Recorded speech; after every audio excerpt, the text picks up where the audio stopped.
So, at the recording on. Good. Thank you. How are you? Baruch Hashem, happy Hanukkah. Happy Hanukkah. Yes. Yeah. Tova said if she can get a hold of Wi-Fi, she's planning to join. If not, she's looking for the recording to watch tonight. Perfect. So we'll have a half class because it's Hanukkah. So again, we learned and the Tomar Devorah was inspired. Oh, hi, Tova's on from Hawaii. So we're inspired the Tomar Devorah from for Pinchas ben Miriam for Shlema. I just was speaking to him a second ago. Oh, good. I was wondering how he's doing. He had a serious operation yesterday, and wow, he said it went successfully. So he's happy to give good news. Baruch Hashem. Oh, that's thank God. Baruch Hashem. All right, so we're on page on the Hebrew books that I posted. We're on page it says here Kuf Dalid 104, and again also in the Sefaria. So we're talking about the midas of Chesed, the attribute of Chesed, of how one is to analyze Chesed and understand Chesed in regards to our relationship with Hashem and Chesed within our relationship with other people. So here he goes through a very interesting stage after stage of different chasadim, and actually when you analyze why he does it this way, it makes you understand Chesed a little better, because Chesed seemingly is very like you start off Chesed. What's the first thing a person thinks of Chesed is tzedakah, or Chesed is hachnasas orchim, having guests, or Chesed is visiting the sick. So he says he goes, Chesed means to give. So analyzing giving, he says he starts off all the way from the beginning. That when a person is born, your existence is on Chesed. Means if a person is born, you're totally dependent. You have no way of taking care of yourself. So when you're born, you're an infant. You're dependent on the Chesed of your parents to provide for you. You can't find food and you can't feed yourself. So that's he starts all the way from the beginning. It says Rishoina, the first where Chesed starts in a person's life is Beleidas Ha'adam, when the person is born. The fact is, a person has to organize all foods, right? The first most essential thing a person needs in the beginning of their life is food. And if food, as an infant, you're dependent. Like he says, when in the translation, what's the first kindness you could do with a person? It's when a baby is born, you right away have to prepare his or her food. Otherwise, there's no way for the infant to live. Imkain. So if that's the case, that a person's initial existence in this world is dependent on Chesed,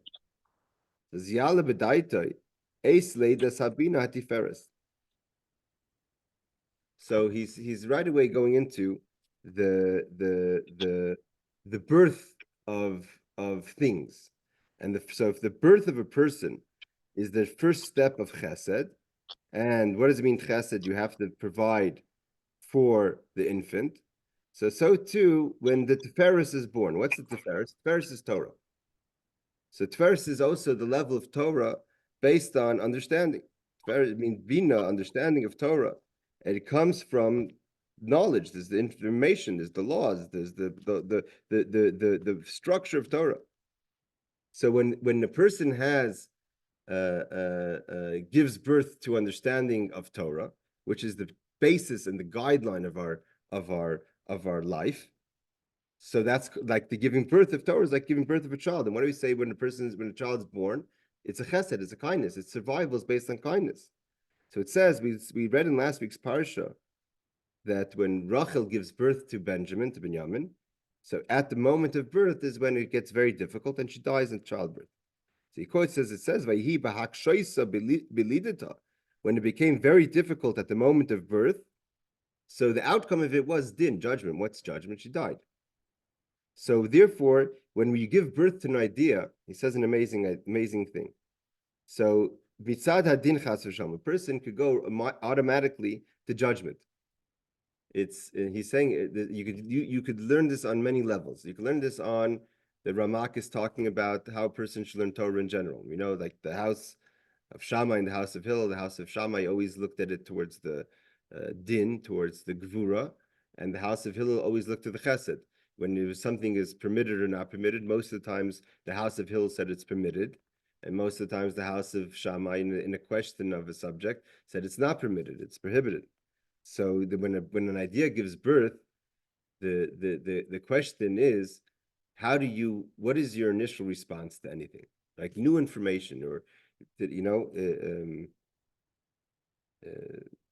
we became, not because of any wrong things that we've done, but we become very suspicious of every new idea, right?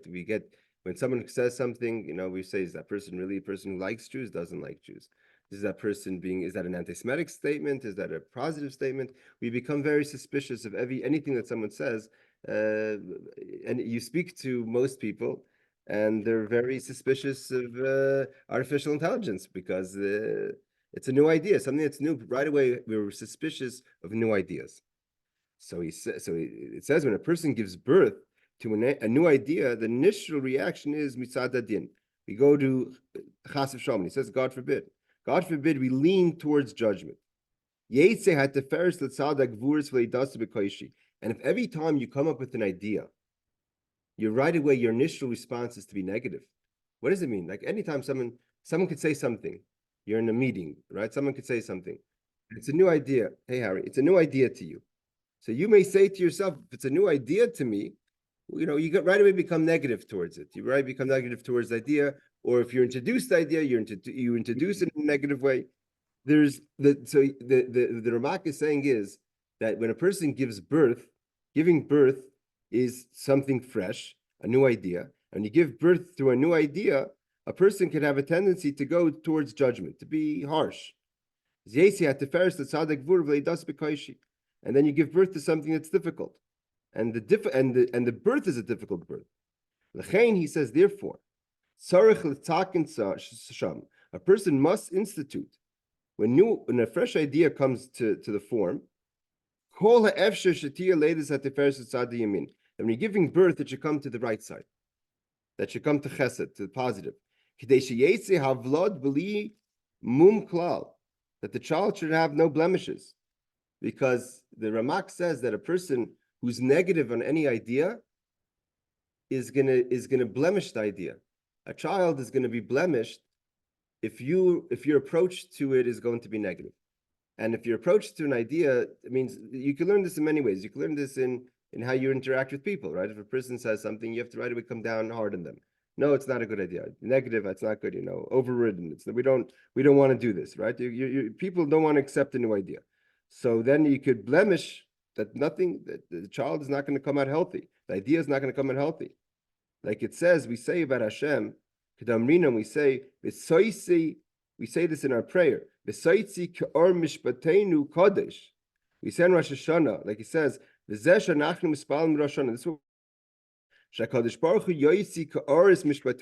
that our judgment should come out like light from the right side. And why? Because God is Kadosh. That he sanctifies himself to bring out the judgment in a positive way, in a way of mishpat. That he says the hainu sheyetzi ateferish shiza mishpat, that the judgment should come out, the mishpat, the ruling should come out. The tzada are to the side of light, which is the right side, which is chesed. We know chesed is light. V'yeh kodesh v'nidel v'nagvuris, and should be separate from negativity. This is actually, when you're with parents with children and parents, and and a child wants to come up with something, maybe you don't agree with them. The worst thing you could do is just come down hard on them. Like this is a horrible idea that you came up with, right? I'm experienced many years in how we're supposed to deal with the situation, and what you're saying is a bad idea. It's not going to work out. So the tefillah that we say is that the saitzi ka'or mishpatenu, you want to come up with the light of our judgment, Kadosh, separate yourself from negativity.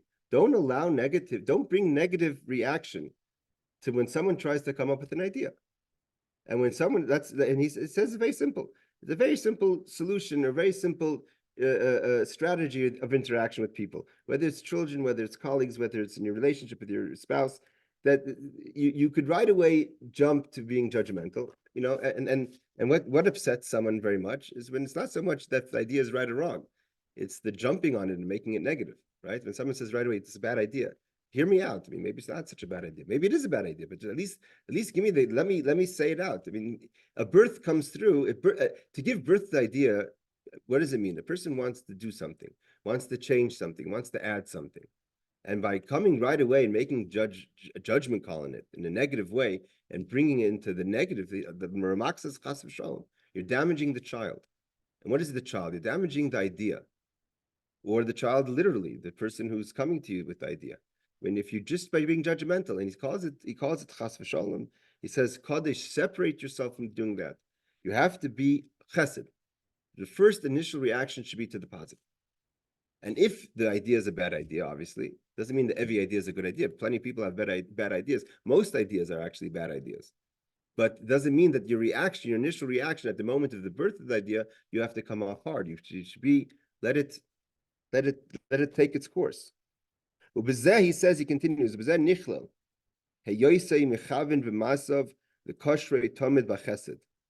and this is the included in this is that your intention should always be to connect things to kindness. When you want to understand something, it should be based on mitzad chesed, on the kindness. And then the child will come out healthy, white, meaning in a healthy manner. And the Ramak adds to this, kol azharish b'toira k'dei shelo ye'oru hagvuris tigboris adinim sham. Says an amazing thing. That Ramak says that all the 365 negative commandments are not so much seemingly when we look at the Torah, and the Torah says don't do this, don't do this, don't do this, don't do this, don't do this, 365 don'ts, right? It seems to say that the don'ts is about that you shouldn't be doing something. Don't do a bad thing. The Rak totally turns it around. The mitzvahs that are loisa say that are the negative commandments, things that you shouldn't do, are all about protecting positive. Even the negative commandments is about protecting positive. Don't do this because by doing that, you're going into negative space and you're not going to be positive. Don't do this because by doing that, you're going to hurt positive. That's what he says. Ukizmat bezeh, kumat, almost. Nichol kol hazar b'Torah, all the warnings of the Torah. K'dei shlo yo'ira gvuris, don't awaken negativity. Tigboiris hadinim, to give power to judgment. And that will affect giving birth to positive energy. Meaning to say that it means a lot of times you look at a person, you say, don't do this, don't do this, don't do this. It's because just don't do it. And here the Ramak is saying is that what we're really protecting is positive space. Anything that the Torah tells us to avoid is because by if you don't avoid it, you could bring in negativity into your positive space. And therefore he says, and be hard to give birth to positive. So the first idea of chesed, so if when the Ramak has to go through chesed, he says Rishoina, the first idea of chesed is positive attitude towards ideas. Positive attitudes towards ideas of others, positive attitudes of how you give birth to ideas, right? When you think about something, it's literally, you could read today, it's so in our face because we're reading constantly. There's so much going on in the world, and there's plenty of room to jump on the negative. And any piece of information we read, literally, you could open up from whatever's going on, and your attitude could always be, okay, look, this is I sent someone something yesterday, and it was a negative story that I sent someone. They had a video of a woman walking by a tefillin stand and threw tefillin on the floor. She didn't realize there's a camera on no one was watching the stand, so she didn't realize there was a camera watching the stand, a CC camera. And she walked by the tefillin, and she walked back and took the tefillin and threw it on the floor. And I looked at it, I was very upset. Like, why would someone do that? We're going through so much now. Why would someone throw the tefillin on the floor? And I sent it to someone, and he said, like, why are you sending this to me? I don't want any more negative space. And he was right. The person was right. I mean, my first reaction was I was upset. But people don't want to hear. People don't want to. There's plenty of things that can make us upset. We don't need another story to make us upset, another story to make us. He was right. The person was right to tell me, don't send me this. I don't want to see this. My day was hard enough as it is.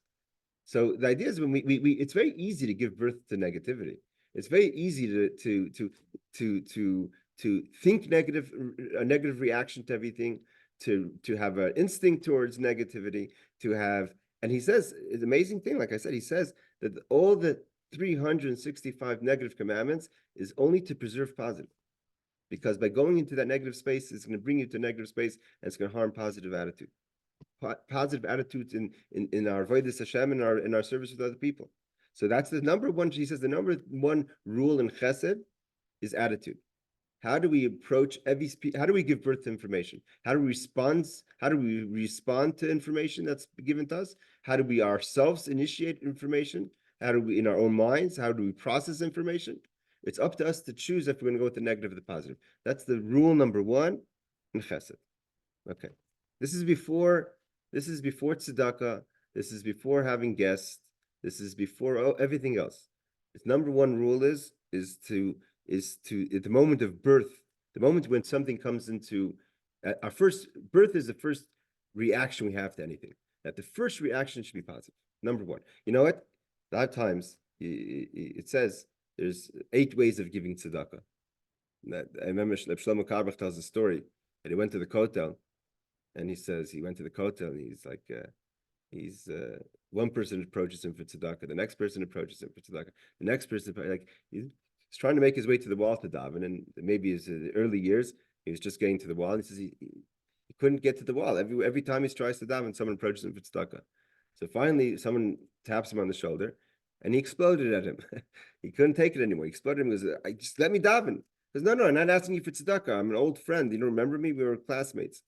So it was like, when he could, so it's not easy. It's not easy when you want, even like, so the foundation is that before your initial reaction, it's hard sometimes, even if you could act kind, when you work on yourself to act kind, and that's very important also. But sometimes our initial reaction is negative. You get a phone call and someone asks you for a favor. So you'll do the favor, but your initial reaction is, why is this person calling me again? I'm so busy.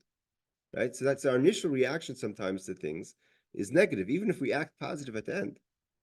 And it's brought down that there's very sharp words brought down in Sfarim about it's about how you give tzedakah, the attitude you give tzedakah, and the mindset you give tzedakah. That's very much an important component. It's not just the act of giving; it's our response initially to that takes a lot of exercise. That at the birthplace of a situation or an idea, to be in Chesed, that's not as easy sometimes to act Chesed. Because a person could get themselves in line eventually to do the right thing. But it doesn't mean that your initial reaction is going to be positive. And that takes a lot of work. Like, it really takes, I don't know if I'm just speaking in my own experience, but I know that for me at least, that takes a lot of work to have initial positive response to things, as opposed to getting aggravated and then overriding it. And that's also a level. That's also madrega to at the end eventually do the right thing. Some people just walk away with being aggravated and walk away from a situation. But the number one, he says in Chesed, is our response in the birthplace of a scenario. Okay. The number one. Number two, he says, is, we'll do one or two more. He says Shnia, the next level of Chesed, is, what do we do when a baby boy is born? Is Lamal Zavlad, we circumcise the child. Again, no one would think that circumcision is Chesed, not because it's a painful act, but we wouldn't include that as, we say it's a mitzvah, but no one would say that's the second act of Chesed. The first act of Chesed is to feed the child. To feed means that at the moment of birth, we're giving, that we integrate Chesed at the initiation of an idea.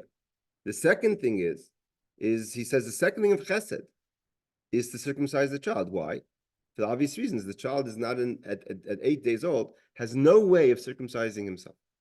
He said 8 days. How could an 8-day-old child organize for himself to be circumcised?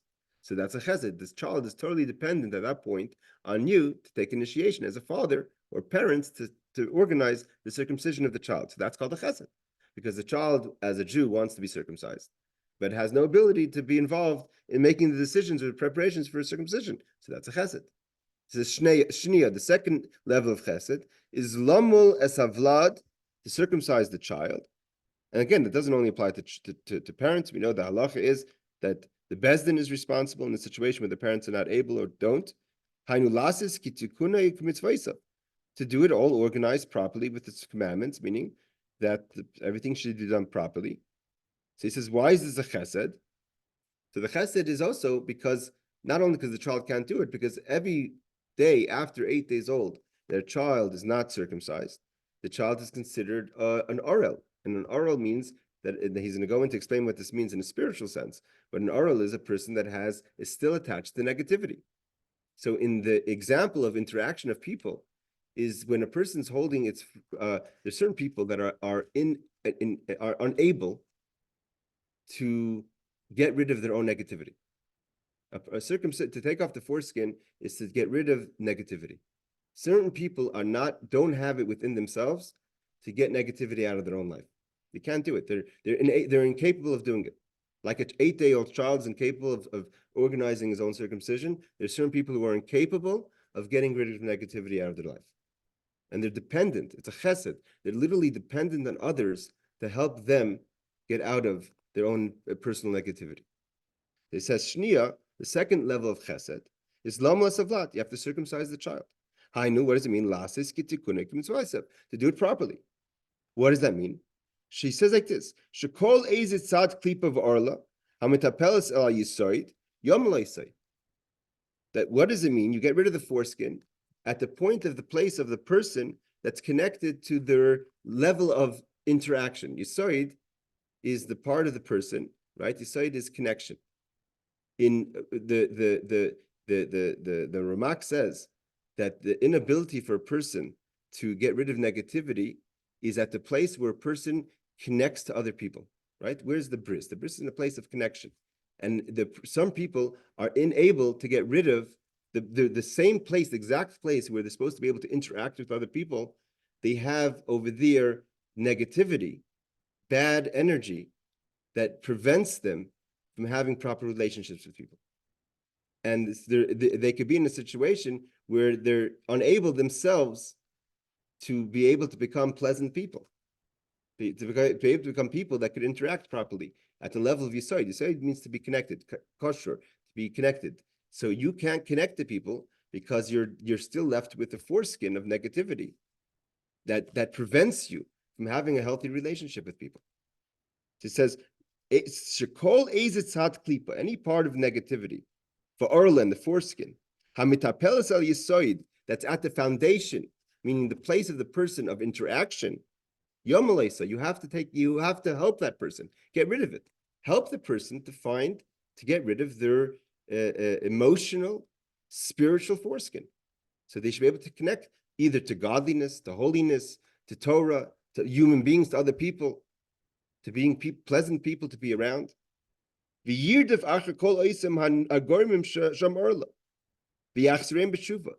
to chase, says V'yirdef is the word to chase, after all those who are causing that there should be foreskin, that there should be this negativity at the place where a person should connect. Now this includes connecting to Hashem. You have certain people that are incapable of connecting to something spiritual and holy and godly, because there's the negative foreskin, whether it's selfishness, whether it's negative attitude, whether it's all the things, the different parts that we struggle with to connect spiritually, and also to connect emotionally with people, and to connect in a pleasant way with people. And he says you have to chase away anything that causes an emotional or spiritual foreskin, and bring the people back to tshuva. And that's a chesed. He calls that a chesed. It's not, it means it's almost as much, it's like the Ramak is sounding like the first shliach.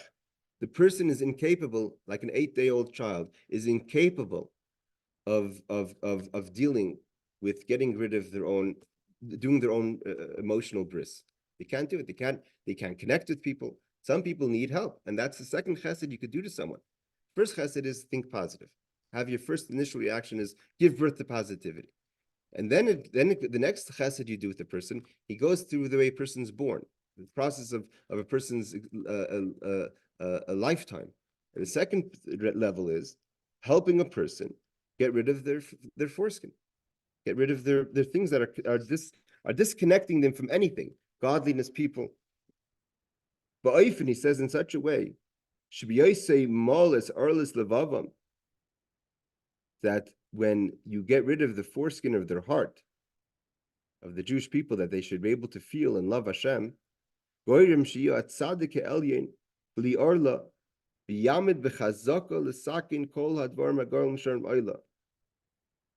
he says that you cause tzaddik elyon bli arla, when you cause the tzaddik, which could mean either Hashem or the person, to be able to stand strong against anything that causes disconnection. Arla is again, foreskin means to disconnect and to be connected to negativity. So we know that we learn that now it's in the story of Miketz, we learn about Paro and the Sarmashkin. In Chesded it goes into, in Kabbalah they go into that there's in the pathway of connection is where there's obstacles. Means ideas are one thing, but to bring, for instance, your mind, you have an idea, and your heart has to feel. So to bring it from here to there, there's a pathway. That's the neck. So that's where Paro stands. That's where the Saramashkin stands. Negativity stands. Amalek stands. They're all the usual suspects. They stand to disconnect what you want to do to how you feel about it. And the same thing is the orla, the foreskin on the heart, which doesn't let you to feel. The foreskin on the yesod doesn't let you connect. So when you get rid of the foreskin on a person, in the spiritual sense, also there's midah connected midah. Kadosh Baruch Hu also is able to connect to you, and therefore you're able to also prevent. The idea is also v'yamid b'chazaka, to stand strong, l'sakein, to fix kol hadvar magorim shamarla. Don't allow the things that cause the foreskin. We have the tendency to go there, to go to those places. So we have to be strong, he says, the chazaka l'sakein, to fix all the causes of why I will be disconnected from people, from Hashem. It says, therefore, Pinchas, it says about Pinchas, the son of Elazar, the grandson of Aaron HaKohen, Shemol Orlas B'nai Yisrael, when he circumcised the hearts of the Jewish people by his action of showing them that what they were doing was wrong, Zochel Kohuna, he was merited to become a Kohen, because he did an act of kindness to God and to the Jewish people in their point of connection. Again, they were connecting themselves to negativity, and he said at the point of connection, he says you're allowing yourself to fall for the foreskins of life, for the things that are disconnecting you.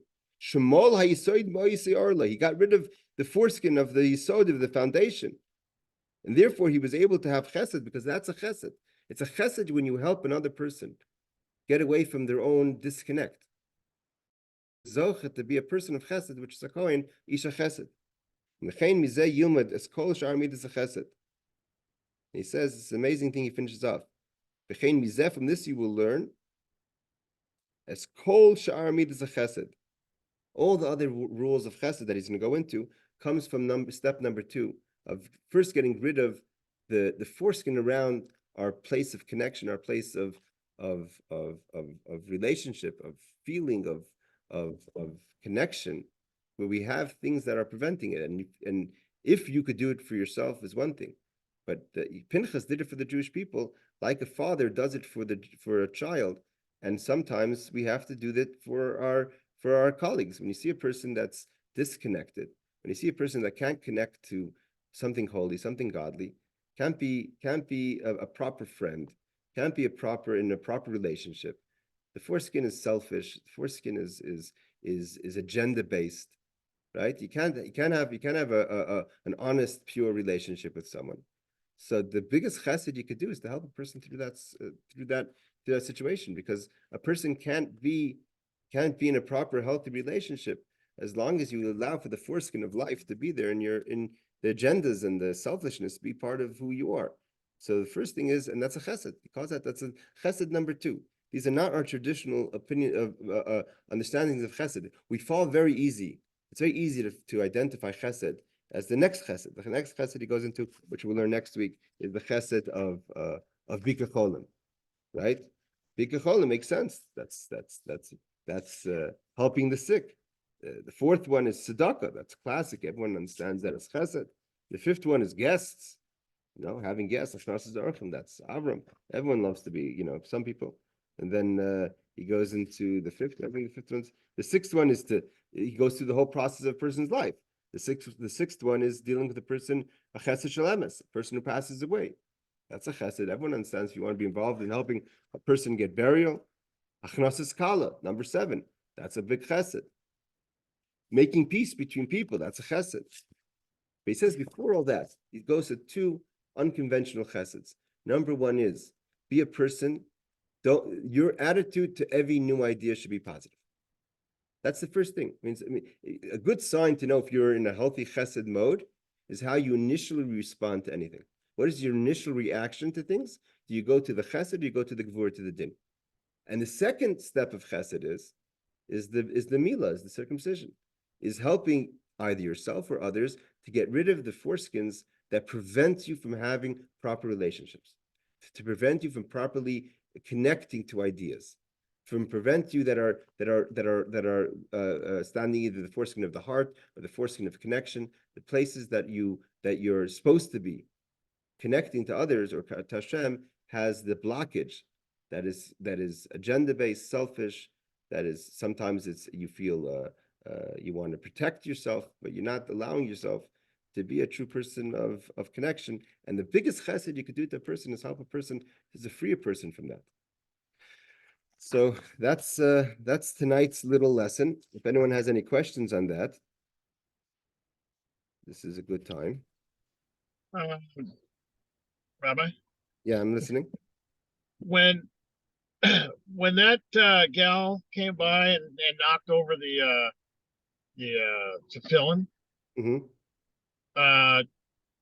You can't reuse that, can you? No, you Because can. it fell, or you can? Yeah. Is there anything you need to do to make it? Because once it falls on the ground, Some people doesn't it? people give charity.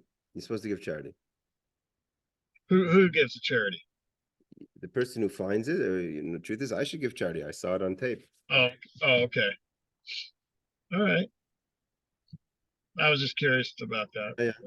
But again, my idea wasn't about the throwing on the film. My idea is that it's very easy to find bad, negative information, and right away, to jump on negative information. It's better to be a person that sends good things. I actually have friends. Sometimes it's annoying to the level where people are just too positive. And Mark says that's number 1 of chesed. Like, to just it's easy to go negative. He says that's easy, but that just it's a damaging birth. It's a damaging child from that. And he says that's number 1 rule of chesed.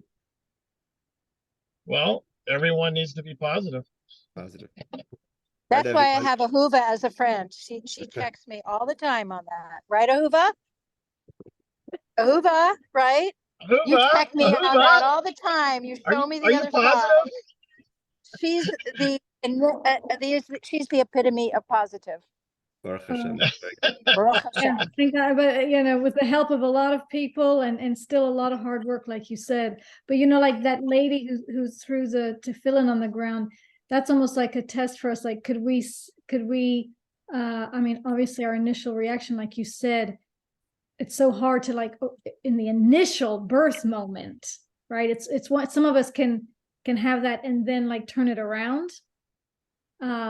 So our initial gut reaction is ugh, but who knows what's going on in her life, and why is she in a place where she would do that?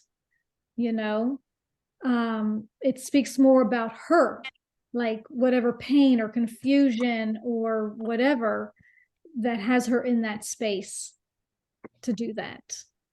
Well, you know, I think that's a Hoover being positive. I'm just thinking she's an idiot and we should knock her over. But a Hoover's thinking, let's think about her. Well, it to me that it, you know, it kind of sounds like a lot of hate in her, the way, you know, anyone that does that's got a lot of hate, you know, and hurt people, right? So it could be also a lot of pain. yeah. And So it's not an excuse. I mean, we have our consequences for what we do. It's not an excuse, right? It's not excusing anything. Yeah. And it's not putting our reaction down, judging our own reaction to seeing it. But well, I'm just wondering if there was a way that you know, Mandy, if there was a way to make it a positive after she had done that. Well, for other people, it's positive because it's you know, it makes people realize that we still have a lot of work to do to bring Achdus, unity amongst the Jewish people. But like focusing on what she did, it's, you know, maybe like Ahuva said, she could be going through a lot of pain. You know, it's I was putting. You didn't even get a chance to. She just came by, knocked it over, and just kept walking, or did you even get a chance to even say I anything? just saw I saw it on the internet. I wasn't there. I was in Tel Aviv. No, she was actually arrested yesterday for that. Police caught up with her. Probably got arrested for a hate crime. Yeah, for something like that. But that's again, like you said, there's consequences. But you know what my point was is that, you know, I right away saw that as a piece of information. I wanted to pass it on to someone. And that was wrong. Like someone told me, like, why are you sending me this? It's not that the person disagreed it's wrong, but you don't have to be. First of all, you don't have to be a person that's pushing negative news. Also, it's easy. There's so much. It's because we give birth to it. Like you know, you wake up. It's very easy to wake up in the morning and get very upset and just read this would happen, that would happen, and you're giving birth to like it's our initial reactions to negative things sometimes, and that's the birth. And like, and then you have to go through the whole process on yourself, on getting over it, like, you know, turning it around, where it's where there is an avoda to always like just try to at the birthplace to be positive. That's very hard. That's why he says this number one. I mean, I think a real true person of kindness, of chesed, is a person who owns that level. Like when you own, it's not easy. It doesn't mean that you're natural. It's not natural for people to always just go positive. But if you own the first stage of chesed that the Ramak says, that if at every birthplace of an idea, it's to the positive, then that's a person that owns chesed. Like from there, you're like, everything else is it's just acting on the chesed. But if you're a person, which a lot of us are sometimes, unfortunately, where we at the birthplace of something is negative, so we're already, you know, 10 yards in beyond, you know, and we have to get just to the goal line just to get back to be in a positive space, because we started off negative, and we have to work on ourselves to turn that into positive, as opposed to starting off positive and then continuing with positive. So a person who owns step number one in chesed, I mean, you have a lot of people who could be, and all the, like I said, number 3, 4, 5, 6, 7 of chesed are classic chesed. Kindness, tzedakah, bearing people, that's all regular chesed that you'd get emails about 100 times a day of this chesed and that chesed. That's regular. But to be a chesed on a birthplace of something, that's much more challenging. And when you own that, that's what it means to get to the root of something, right? It says the root of chasadim, or the root of gevuras. What does it mean, the root of something? If you own the root of it, then you own the attribute of chesed. If you're in control of the first stage of chesed, then you're an ish chesed, or an isha of chesed. You're a person of chesed, because you own it at its. It means your initial response to everything is in the right positive. At the birth space, you're in the positive space. Right away, when something comes into the idea, into the realm of an idea, you're right away starting off with positivity. Most of us don't go there, and therefore, if you do own that, then you're kind of a person who really owns chesed, and all the other parts of chesed are an extension of that. You know, of course, you're going to be a person who's going to act kind of person. You're going to be a person, and there are people actually that do have a positive view of things, but they're not it doesn't necessarily mean that they can always act on it. Some people own the root of it, but they're very, they have trees with very strong roots and very small, very small trees. So there's some people actually, but at least if you do own it, it's easier to act on it as well, to be in the full space of positivity. One more thing, I'll listen to the tape again after this, but to kind of maybe better understand it. But it just seems odd to me that the second spot is bris milah. Like it doesn't seem like, I don't get why that fits in among all the other things. It's so different because it's not an let's see, everything else takes sort of a decision on our part, and and then the bris doesn't seem to fit in all that, actually. Yeah, the bris is actually I found the first and the second one to be interesting first stages of chesed, but I think it's the same idea. I think because what we classify as chesed is how could I give, how could I help, how could I, and here Right. this is not about it's not about writing a check, it's not about inviting people. This is about helping a person that can't be a person of connection. And either it's yourself. It means you can't, it means what the Ramak is maybe saying, be real. It means when if you have blockage to connecting to people, so you could do a lot of acts of chesed, but be real. You're not real. It's not real. It's not who you're not. You're not real. And so the Ramak is be real. Connect. Or is it real? I mean, is it really being real, or is it just being unthoughtful, like not even thinking? Like it happens to me all the time. Like, and Ahuva, you're helping me with this all the time. Like say here's just an example. I'm going to give a real example, actually. Like say we're having a big Kiddush shul, and all these Merkaz people are just kind of piling in just for the Kiddush part, and I'm in the kitchen saying to Ahuva, "Why are they here? Why are they here?" Like completely negative, and Ahuva will say, "Oh, it's all good. Like we're all Jews. Like they're here with us. Like it's a beautiful thing." That's her. That is Ahuva. She came into my life at a beautiful time. That's really We all have our strengths and our weaknesses. That's really the first. I have to say that's more the first thing. I think the That's second. what I mean. That's the first thing, right? Exactly. I think the second thing is really is helping a person. The biggest chesed you could do is helping a person be real, be connected. Healthy relationships and healthy interactions. You could is really, it's like that's very important. Like people could rubber stamp a lot of good things, and they're not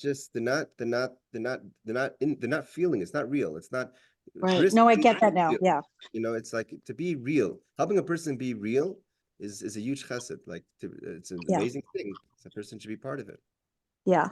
So you're not saying the bris has a literal bris, first of all, because that would be 50% of the people, females aren't part of that, unless we're helping, to pay or do something for someone to have a bris.